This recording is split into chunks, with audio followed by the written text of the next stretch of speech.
राम राम दोस्तों। जैसा कि हमने आपको बताया था कि 19 तारीख की एक शादी है जैन नगर में, तो उस शादी के सहयोग के लिए मैं आपका दोस्त धीरज और हमारे आचार्य जी विकास कृष्ण निहाल जा रहे हैं लड़की वालों के घर उनको सहायता देने के लिए।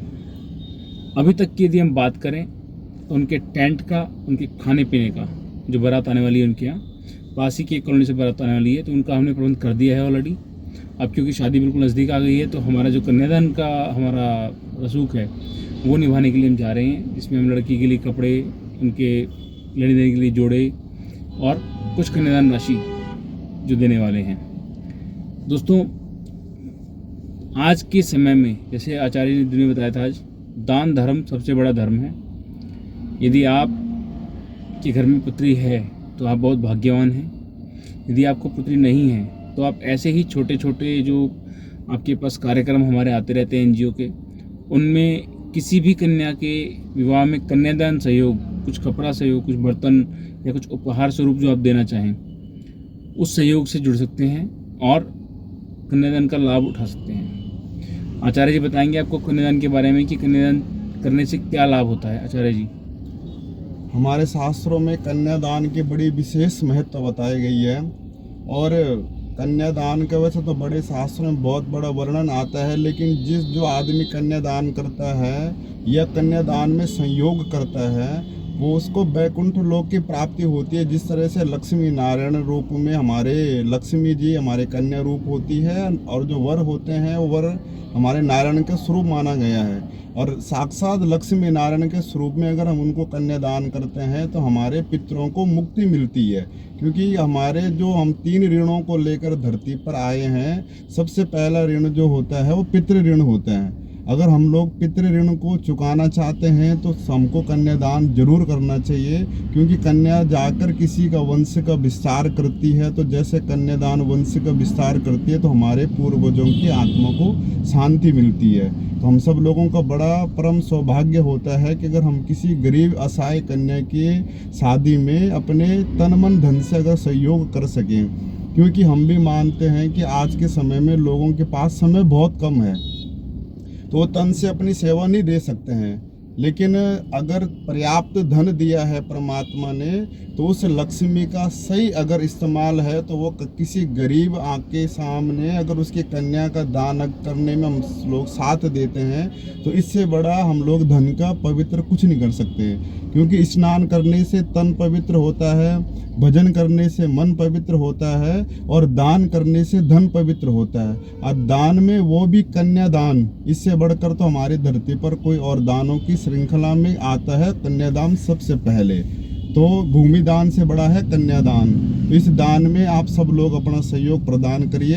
हम सब आपके साथ में मिलकर, जिसके पास समय नहीं है, जिसके पास में लोग दूर से आ नहीं सकते हैं, तो हमारे आपके पास नंबर भी आते हैं, आप लोग हमें कॉल करिए, हम आप तक आके और आपसे वो जो भी आपकी यथा योग्य सामर्थ्य होगी उस सामर्थ्य के हिसाब से आप अपनी, क्योंकि बूंद बूंद से घड़ा भरता है। हम भी मानते हैं कि सब लोग इकट्ठा नहीं दे सकते हैं, लेकिन अगर 10 लोग भी मिलकर अगर किसी एक गरीब के साथ में मिल के जाते हैं तो शायद आपके यहाँ फिर कभी आपको परमात्मा से मांगने की आवश्यकता नहीं पड़ेगी। क्योंकि जब आपको ज़रूरत होगी तो परमात्मा स्वयं आपके साथ में उपस्थित रहेंगे। क्योंकि परमात्मा ये कहता है कि तुम अगर किसी गरीब की, किसी असहाय की सहायता करते हैं तो जब तुम्हें उसकी ज़रूरत पड़ेगी तो तुम्हें परमात्मा से मांगने की आवश्यकता नहीं पड़ेगी। परमात्मा तुम्हारे लिए 24 घंटे हमेशा अवेलेबल रहेगा। तो मेरे आप सभी से यही है कि मैं अगर जितना हमारे पास भी समय हो पाता है मंदिर की सेवा से, तो हम भी लोगों के यहाँ जाकर और उनकी सेवा करने का सौभाग्य मिलता है। और शायद फिर मुझे भी कभी अगर अवसर मिलेगा तो हम सब लोगों के यहाँ जाके और इनके सेवा करने का अवसर मिला है तो जरूर, क्योंकि ये तन इस धरा पर सब धरा रह जाएगा। अगर हमारे पास कितना है इसकी कोई वैल्यू नहीं है, क्योंकि खाया पिया अंग लगा और दिया गया संग गया। अगर आपने खा पी लिया तो वो अपने शरीर पर लग सकता है, लेकिन अगर किसी को अगर आपने दान दे दिया तो आपको वो दान दिया गया परलोक में मिलेगा। आपका यह लोक भी सुधरेगा और परलोक भी संवर जाएगा। तो मेरी सभी से आग्रह है और एक विनती भी कर सकते हैं आप सभी से, क्योंकि आप सब मेरा परिवार वाले हैं। मैं सबसे ये चाहता हूँ कि जिसकी कन्या है वो भी दान करे, और जिनकी कन्या परमात्मा ने कन्याएं नहीं दी हैं वो ऐसे गरीब असहाय कन्या का दान करके उस कन्यादान का फल पा सकते हैं। और आप पर माता रानी लक्ष्मी की कृपा, लक्ष्मी नारायण सदैव आप सब लोगों को प्रसन्न रखें, यही कामना है मेरी आप सब लोगों के लिए कि आप ऐसे ही हमारे साथ आगे भी देते रहेंगे। जय श्री श्याम, जय श्री कृष्ण।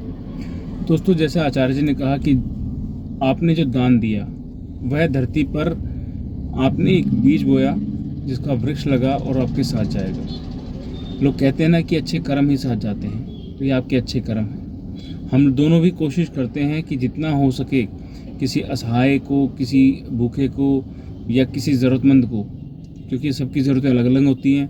किसी को राशन की ज़रूरत होती है, किसी को कपड़े की ज़रूरत होती है, किसी बच्चे को पढ़ाई की ज़रूरत होती है।